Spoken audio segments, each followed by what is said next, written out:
How's it going, everybody? Today I'll be showing you how to replace the cabin air filter on your first generation Mazda CX-5. That's going to be model years 2013 to 2016. Should be a very similar process for the second gen as well, but again, this is specifically for a first generation Mazda CX-5.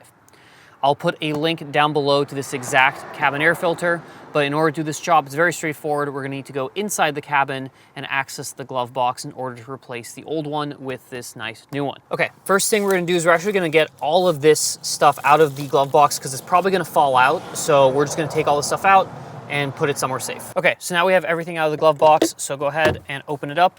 And then you notice down here, there's this little hinge or sort of hook, and it's going to attach onto the glove box. So all you're going to do is you're just going to push it towards the back of the car with your finger until it loosens.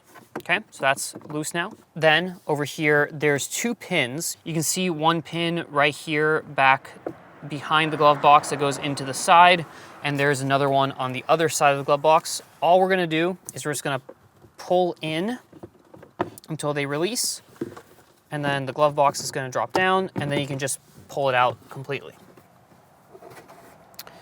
So then this white thing here is our cabin air filter. You're just gonna pull this little tab towards us, and I don't think this one's ever been changed. And as you can see here, this is what's filtering out the air in your car. You should definitely change this once a year. This has not followed that maintenance schedule. So we're going to be putting a new one in here, which will make the air inside the cabin much, much cleaner than what this is doing. That's disgusting. And just for comparison's sake, this is our original, probably never been changed one, and this is our brand new one. So this is going to make quite a difference. All right, and then installing is just the same as taking apart. We're just going to go ahead and slide it in.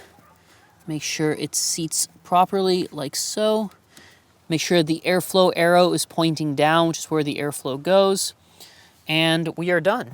We can just go ahead and take our glove box.